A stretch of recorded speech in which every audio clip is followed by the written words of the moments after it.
በውሃ ውስጥ የሚኖረው አሳ ግን አንድ ቀን እንደ ወፍ ሰማይ ወጥቼ በሰማይ ልብረርና ሊደሰት ብሎ ቢያስብ ላይሆንለት ይችላል ማለት ነው። ቤተሰቦቻችን ሰላም ሰላም፣ እንደምን አላችሁ? እንደምን ቆያችሁ? ውድ የኢትዮ ቲዩተር ቤተሰቦች ሰላምታዬ በያላችሁበት ይድረሳችሁ። እንኳን ደህና መጣችሁ ወደ ኢትዮ ቲዩተር ዩቲዩብ ቻናል። በዚህ ቻናል የተለያዩ መሰረታዊ ለህይወታችን አስተማሪና አቅጣጫ ሰጪ የሆኑ ቪዲዮዎችን የምታገኙበት ቻናል ነው ማለት ነው። ስለዚህ ለዚህ ቤተሰብ አዲስ ከሆናችሁ ሰብስክራይብ በማድረግ ቤተሰብ በመሆን በየጊዜው የምለቀቁ መሰረታዊና አስተማሪ ትምህርቶች ወደ እናንተ በቀላሉ እንዲደርሱ ማድረግ ትችላላችሁ ማለት ነው። ዛሬ ደግሞ እንደተለመደው እናንተን ይጠቅማሉ ያስተምራሉ ብዬ ያሰብኳቸውን 5 ዋና ነጥቦችንና ዝርዝር ነገሮችን አብረን የምንመለከት ነው የሚሆነው። ቀጥታ ወደ ቪዲዮ እንገባለን። እንግዲህ ውድ የኢትዮ ቲዩተር ቤተሰቦች እዚህ ጋር እንደምትመለከቱት በጣም አሪፍና አስተማሪ የሆኑ ሐሳቦች አሉ። ከዛ ደግሞ ዝርዝር ሐሳቦችን እኛ እያነሳን የምናወራባቸው ሐሳቦች ከስር አሉና እነዚህን ሐሳቦችን እያወራን እንደገና ደግሞ ማንበብና መጻፍ ላይ የምትቸገሩ ተማሪዎች እናንተም በትክክል ለማንበብ እየሞከራችሁ እንደገና ደግሞ በደብተራችሁ ላይ እየጻፋችሁ የመጻፍ ብቃታችሁን እያዳበራችሁ ትሄዳላችሁ ማለት ነው። ከመጀመሪያይቷ ጀምረን እያንዳንዱን ሐሳቦችን እየተመለከትን ነው የምንሄደው። ስለዚህ የመጀመሪያይቷ ሐሳብ ምን ትላለች? እቺኛዋ ናት አንደኛይቷ። ስለዚህ ምን ትላለች? አትኩሮትህን በሌለህ ነገር ላይ ሳይሆን ባለ ነገር ላይ አድርገው ይላል። አያችሁ፣ አትኩሮትን በሌለ ነገር ላይ ሳይሆን ባለ ነገር ላይ አድርገው ይላል ዋናው ሐሳቡ ማለት ነው። ስለዚህ አትኩሮትን በሌለ ነገር ላይ ሳይሆን ባለ ነገር ላይ አድርገው ይላል። ስለዚህ በዚህ ሐሳብ ስር ደግሞ የምናነሳቸው ነጥቦች አሉ ማለት ነው። ስለዚህ እነዚህ ነጥቦች ምንድናቸው? የጎደለ ምንድነው? እንደገና ደግሞ ያለህስ ምንድነው? እንደገና ብታመዛዝነው የቱ ይበልጣል የሚለውን ሐሳብ እንመለከታለን ማለት ነው። ቤተሰቦቻችን ብዙ ጊዜ እኛ ሰዎች እስከሆነን ድረስ የምንጨነቅባቸው ነገሮች ከተሰጡ ነገሮች ይልቅ በሌሉ ነገሮች ላይ እንጨነቃለን ማለት ነው ቤተሰቦቻችን። ስለዚህ የሌለህን ነገር ካለን ነገር አንጻር ስንመለከተው የትኛው እንደሚበልጥ ብዙ ጊዜ አናስተውለው ማለት ነው ቤተሰቦቻችን። ስለዚህ አሁን የጎደለ ነገር ምንድነው በሚለው ነገር ላይ ከጠየቀን ቤተሰቦቻችን ለምሳሌ ጤና አለን፣ ሰላም አለን አይደል? ስለዚህ ጤናና ሰላም ካለን ሌሎቹ ነገሮችን እኛ ራሳችን ለፍተን ነው ማምጣት ያለብን ማለት ነው ቤተሰቦቻችን። የግድ ለምሳሌ የሌለ ነገር ሲባል መኪና ወይም ቤት ወይም በጣም ለግዠሪ የሆኑ ትላልቅ ነገሮችን ማሰብ የለብንም። ነገር ግን ዋናው ከሚያስፈልጉ ነገሮች መካከል ጤናና ሰላም አንደኛ ነው። ስለዚህ የጎደለ ነገር ምንድነው የሚለውን ራሳችን ስንጠይቅ እነዚህ ነገሮችን መጀመሪያ ላይ ማስቀደም አለብን ማለት ነው ቤተሰቦቻችን። በጣም አሪፍ። ከዛ ደግሞ ያለህስ ምንድነው የሚለውን ነገር ስንመለከት ደግሞ ልክ ቅድምም እንዳልኳችሁ በመጀመሪያው ላይ የጎደለ ነገር ምንድነው ብለን ስንመለከት የጎደለን ነገር በጣም ጥቃቅን ተጨማሪ ነገሮች ናቸው እንጂ ዋና የምንላቸው ነገሮች አሉን ማለት ነው። ሰላም፣ ጤንነት ምናምን ካለን ሌሎቹን ማምጣት እንችላለን ማለት ነው።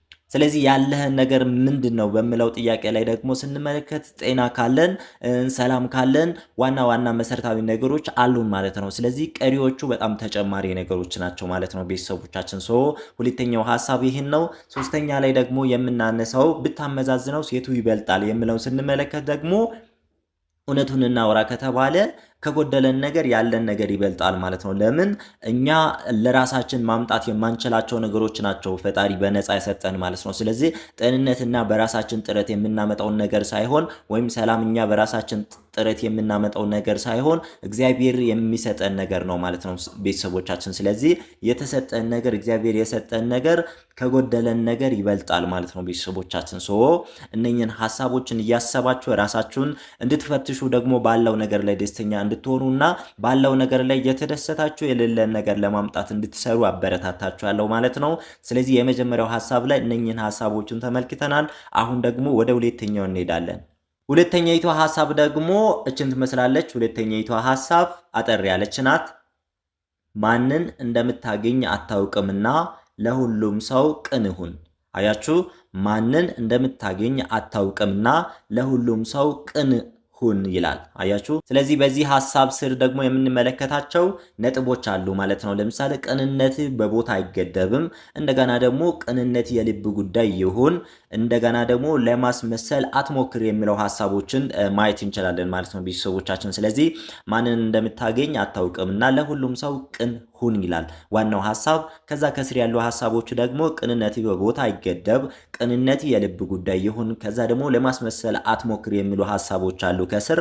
ስለዚህ ከነኚህ ሐሳቦች ተነስተን ስናወራ ቤተሰቦቻችን ቅንነቴ በቦታ አይገደብ በሚለው ሐሳብ ለምሳሌ ቅንነት ወይ መልካም ነገር ስታደርጉ የምታደርጉበት ቦታ እናንተ ያላችሁበት አጠገብ ላለው ሰው ብቻ መሆን የለበትም። እንደገና ለዘመድ ወይም ለጓደኛ ብቻ መሆን የለበትም ማለት ነው። ስለዚህ እናንተ በተገኛችሁበት ቦታ ሁሉ በየትኛውም ቦታ ላይ ሲሆን ቅን ነገር ወይም መልካም ነገር ለማድረግ መሞከር አለብን ማለት ነው ቤተሰቦቻችን። በጣም አሪፍ። የመጀመሪያው ሐሳቧ ችናት ማለት ነው። ቅንነቴ በቦታ አይገደብ የሚለው ሐሳብ። ሁለተኛ ላይ ደግሞ ቅንነቴ የልብ ጉዳይ ይሁን የሚለውን ነገር ደግሞ ስንመለከት ቤተሰቦቻችን ከመጀመሪያው ሐሳብ ጋር የምትመሳሰል ሐሳብ ናት። ግን ቅንነታችን የልብ ጉዳይ ወይም መልካምነታችን የልብ ጉዳይ ከሆነ በልባችን ውስጥ ካለ በየትኛውም ቦታ እኛ ብንፈልገውን ባንፈልገውን ያን ነገር ያን መልካምነት ማሳየት እንችላለን ማለት ነው ቤተሰቦቻችን። ስለዚህ ቅንነት የልብ ጉዳይ ይሁን የሚለውን ሐሳብ ያመጣውላችሁ ይህን ነገር እንድታስተውሉ ብዬ ነው ማለት ነው ቤተሰቦች።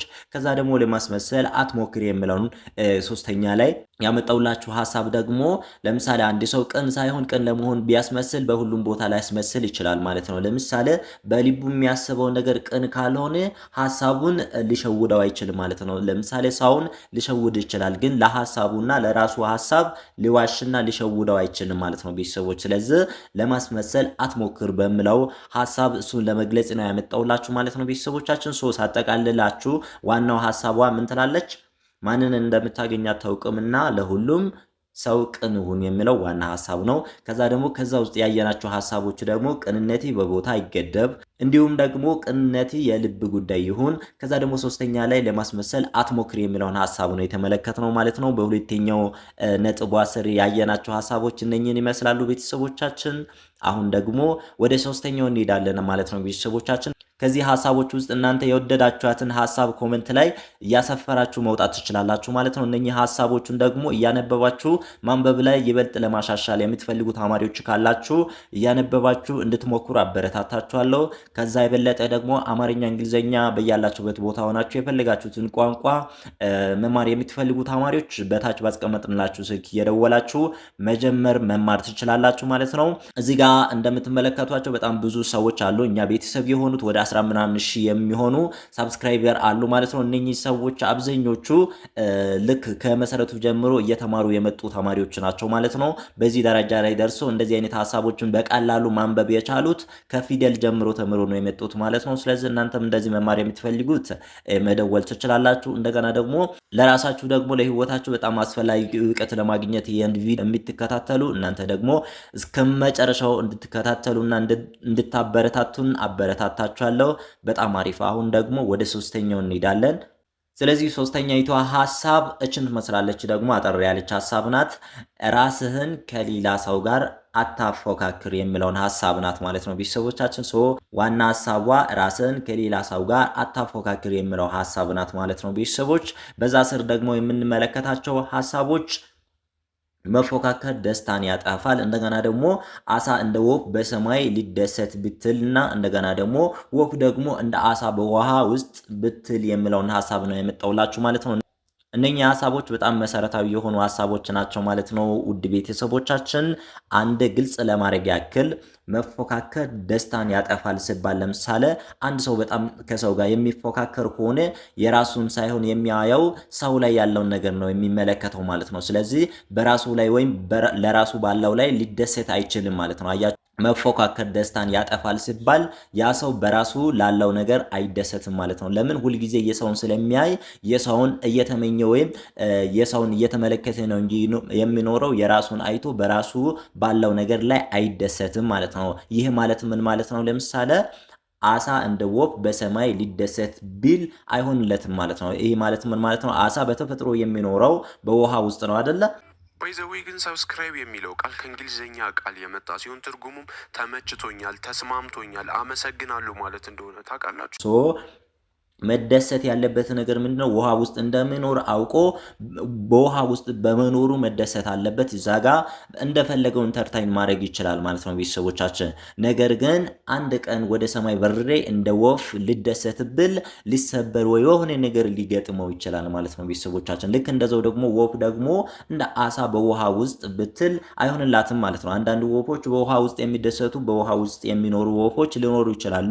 ግን በሰማይ እየበረረ የሚኖር ወፍ ወይም በተፈጥሮ ለመብረር በሰማይ ለመሆን የተፈጠረ ወፍ አንድ ቀን ውሃ ውስጥ ገብቼ በውሃ ውስጥ ልደሰት ብል አይሆንለትም ማለት ነው። ስለዚህ ወፍ የራሱን ተፈጥሮ በሰማይ እንደሚሄድ አውቆ ራሱን ደስ ሊያሰኝ ይገባል እንጂ ልክ እንደ አሳ ሊሆን ብሎ ከአሳ ጋር ተፎካክሮ ወደ ውሃ ውስጥ ብገባ ላይደሰት ይችላል ማለት ነው ቤተሰቦቻችን። ስለዚህ ወፍ ደግሞ እንደ አሳ በውሃ ውስጥ ብትል ወይም በውሃ ውስጥ ገብቼ ሊደሰት ብትል አይሆንላትም ማለት ነው ቤተሰቦች። ስለዚህ ይህን ለማሳየት ያክል ነው ማለት ነው። ስለዚህ ስለ ፉክክር ለማንሳት ያክል ነው ይህን ያመጣውላችሁ ማለት ነው። ለምሳሌ አሳ ከወፍ ጋር ከተፎካከረ ሌላ ችግር ሊገጥመው ይችላል። ወፍን ደግሞ ከአሳ ጋር ከተፎካከረ ሌላ ነገር ሊገጥመው ይችላል ማለት ነው። ስለዚህ እኛም ራሳችን ከሰው ጋር ካፎካከርን ካወዳደርን ሌላ ነገር ውስጥ ልንገባ እንችላለን የሚለውን ሀሳብ ለማሳየት ያክል ነው ያመጣውላችሁ ማለት ነው። በጣም ደስ ብሏችሁ እንደምትሰሙ እርግጠኛ ነኝ። ብዙ ነገር እንደምትማሩበትም እርግጠኛ ነኝ ማለት ነው ቤተሰቦቻችን። በጣም አሪፍ። እችኛ ሶስተኛይቱ ሀሳብ ናት። አሁን ደግሞ ወደ አራተኛው እንሄዳለን። ኦኬ በጣም አሪፍ። አራተኛይቱ ሀሳብ ደግሞ እችን ትመስላለች ማለት ነው ቤተሰቦቻችን። እችኛዋ ደግሞ በጣም ወሳኝና አሪፍ የሆነች ሀሳብ ናት። አንድ ላይ ስናነባት ምን ትላለች? በህይወታችን ያሉን አማራጮች ሁለት ብቻ ናቸው ይላል። ዋና ሀሳቧ ምን ትላለች? በህይወታችን ያሉን አማራጮች ሁለት ብቻ ናቸው ይላሉ። ከዛ ደግሞ በዛ ውስጥ የምንመለከታቸው ነጥቦች አሉ። በዚህ ሀሳብ ስር ያሉ ነጥቦችን ደግሞ ከስር እንመለከታቸዋለን። የመጀመሪያዊቷ እንደ አንበሳ መሪ መሆን ወይም እንደ በግ መመራት ወይም የትኛው ነሽ የሚለውን ሀሳብ ነው እዚህ ጋር የምናነሳቸው ማለት ነው ቤተሰቦቻችን። የመጀመሪያው ሀሳብ ምን ትላለች? እንደ አንበሳ መሪ መሆን። አያችሁ በህይወታችን ውስጥ ያሉን አማራጮች አሉ። ሁለት አማራጮች ናቸው ያሉት። ከዛ በመሃል መሆን አንችልም ማለት ነው ቤተሰቦቻችን። እንደ አንበሳ መሪ መሆን ወይም አሸናፊ መሆን፣ ጀግና መሆን፣ ጠንክረን ሰርተን አሪፍ ህይወት መኖር ማለት ነው። ካልሆነ ደግሞ እንደ በግ መመራት ይላል። ሁለተኛውን አይታችሁ ከሆነ ወይም እንደ በግ መመራት። አያችሁ በግ ደግሞ ብዙ መልካም ባህሪያቶች ቢኖሩም ብዙ ጊዜ በግ የሚመሰለው እንዴት ነው? እንደተሸነፈ ወይም ተሸናፊ እንደሆነ ነው የሚቆጠረው ማለት ነው ቤተሰቦቻችን። ስለዚህ እንደ አንበሳ መሪ መሆን ወይም እንደ በግ ደግሞ መመራት። ያ ማለት ምን ማለት ነው? እኛ ጠንክሬን ካልሰራን ወይም ለፍተን በጣም አሪፍ ነገር ካላሳካን ለሌሎቹ ተገዥ ሆነን ነው የምንኖረው ማለት ነው ቤተሰቦቻችን። ይሄኛው የማይቀር ሀቅ ነው ማለት ነው ቤተሰቦች። ስለዚህ እንደ በግ መመራት ሁለተኛው አማራጫችን ነው። የመጀመሪያው አማራጫችን ደግሞ እንደ አንበሳ መሪ መሆን ነው ማለት ነው። ስለዚህ እንደ አንበሳ መሪ ለመሆን ስንፈልግ ደግሞ ብዙ እንደዛ ከባባድ እንደ አንበሳ ትላልቅ ችግሮች አሉ። እነሱን በማለፍ ነው ማለት ነው ቤተሰቦቻችን። ስለዚህ በህይወታችን ያሉ አማራጮች ሁለት ብቻ ናቸው። የመጀመሪያው እንደ አንበሳ መሪ መሆን ሲሆን ሁለተኛው ደግሞ እንደ በግ መመራት የሚለውን ሀሳብ ነው ማለት ነው ቤተሰቦቻችን። ከዚህ ሀሳብ ስር ደግሞ ሶስተኛ ላይ የሚጠይቃችሁ የትኛው ወይም የትኛው ነሽ የሚል ሀሳብ አለች ማለት ነው ቤተሰቦቻችን። ስለዚህ ከዚህ ውስጥ ምርጫ የራሳችን ምርጫ ነው ማለት ነው። ዋጋ ከፍለን እንደ አንበሳ መሆን ወይም ዋጋ ሳንከፍል እንደ በግ መመራት ማለት ነው። ስለዚህ አንቺ የትኛው ነሽ ወይም አንተ የትኛው ነህ የሚለውን ራስን የምትጠይቅበት ጥያቄ ነው መጨረሻ ላይ ያመጣውላችሁ ማለት ነው ቤተሰቦቻችን። በጣም አሪፍ። እነኚህ በጣም አስተማሪና ለህይወታችን በጣም አሪፍ የሆኑ መሪዎች ናቸው ማለት ነው። እንደ ቀላል ነገር ባትመለከቱ በጣም አሪፍ ነው ማለት ነው። በህይወታችን በጣም ትልቅ ለውጥ ሊያመጡ የሚችሉ ነገሮች ናቸው ማለት ነው። አንድ ከያዝናቸው ደግሞ አንብበን ማለፍ ሳይሆን በህይወታችን ላይ ለመተግበር መሞከር አለብን ማለት ነው ቤተሰቦቻችን። ሳጠቃልላችሁ የአራተኛይቷን ሀሳብ ምን ትላለች? በህይወታችን ያሉን አማራጮች ሁለት ብቻ ናቸው። ከዛ አንደኛው እንደ አንበሳ መሪ መሆን፣ ሁለተኛው እንደ በግ መመራት። ከዛ ደግሞ ሶስተኛ ላይ የትኛው ነው ወይም የትኛው ነሽ፣ ከዚህ ውስጥ እናንተ የትኛው ላይ ናችሁ የሚለውን ራሳችሁን የምትጠይቁበት ሀሳብ ነው ማለት ነው። አራተኛ ላይ ያነሳውላችሁ። አሁን ወደ አምስተኛና ወደ መጨረሻው እንሄዳለን። ስለዚህ አምስተኛይቷን ተመልክተን የምናጠቃልል ነው የሚሆነው ማለት ነው ውድ ቤተሰቦቻችን። በጣም አሪፍ። አምስተኛይቷ ምን ትላለች? ሁሉም ሰው በውስጡ ለማንም መናገር የማይፈልገው ነገር አለ። አያችሁ? ሁሉም ሰው በውስጡ ለማንም መናገር የማይፈልገው ነገር አለ። በዚህ ስር ደግሞ የምንመለከታቸው ነጥቦች አሉ ማለት ነው። እሱና ፈጣሪ ብቻ የሚያውቁት፣ እንደገና ደግሞ ብነግረውም ሰው የማይረዳው ሁሉም ሰው ጋር ያለው ይላል። አያችሁ? ሁሉም ሰው ጋር ያለው ስል ሁሉም ሰው ጋር ያለው ነገር ተመሳሳይ ነው ማለት ባይሆንም ግን ለማንም መናገር የማይፈልገው ነገር በውስጡ እንዳለ ሁሉም ሰው በውስጡ እንዳለው መረዳት እንችላለን ማለት ነው ቤተሰቦቻችን። ለምን ሰው እስከሆነ ድረስ በሰው ተፈጥሮ ውስጥ ያለ ነገር ስለሆነ ማለት ነው። ሀሳቧ ምን ትላለች? ቤተሰቦች ሁሉም ሰው በውስጡ ለማንም መናገር የማይፈልገው ነገር አለ።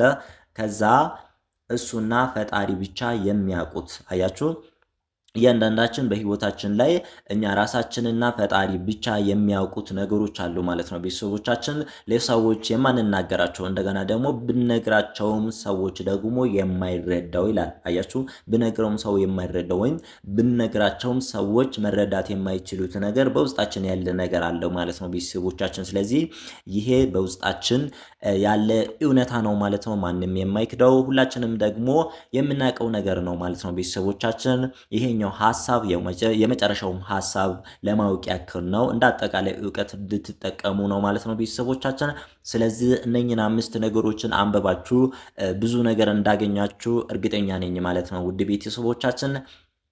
በጣም ብዙ አስተማሪና ለህይወታችን መሰረታዊ የሆኑ ትምህርቶችን ይዘን እንመለሳለን ቤተሰቦቻችን። ከእናንተ የሚጠበቀው ደግሞ እናንተ ማበረታታት፣ ላይክ ማድረግ፣ ሼር ማድረግ፣ የምትፈልጉትን ሐሳብ ኮሜንት ላይ እየጻፋችሁ እንደገና ደግሞ ከሐሳቡ የሆነ ነገር ከትምህርቱ የሆነ ነገር ካገኛችሁ ቴንኪዩ እያላችሁ አመሰግናለሁ እያላችሁ ኮሜንት ላይ እየጻፋችሁ ከወጣችሁ ቪዲዮአችን ወደ ላይ እየወጣ በደንብ እንዲታይ ያደርጋል ማለት ነው ዩቲዩብ በራሱ። ስለዚህ በዚህ መሰረት በጣም ጠቃሚ የሆኑ ነገሮችን ይዘን እንመለሳለን በህይወታችን። እንደገና ደግሞ እናንተ ለመስራት የምትፈልጉት በሶሻል ሚዲያ አንጻርም አንዳንድ ሐሳቦችን እናንተን ይጠቅማሉ ብዬ ማስባቸውን ሐሳቦችን ይዘን በዚህ መልክ በዚህ መንፈስ እንመጣለን ማለት ነው ቤተሰቦቻችን። ብዙ ነገር እንደምታገኙ እያገኛችሁ እንደሆነም ተስፋ አደርጋለሁ ማለት ነው። ጥያቄም ካላችሁ ማስቀመጥ ትችላላችሁ። ከዚህ በተጨማሪ ደግሞ ዋናውና ወሳኙ ነገር ደግሞ እኛ የምንሰጣቸው አገልግሎቶች አሉ። እንደምታውቁት አብዛኞቻችሁ ተማሪዎችን እናስተምራለን። በያላችሁበት ቦታ ሆናችሁ ኦንላይን መማር የምትችሉበትን እድል አመቻችተንላችኋል።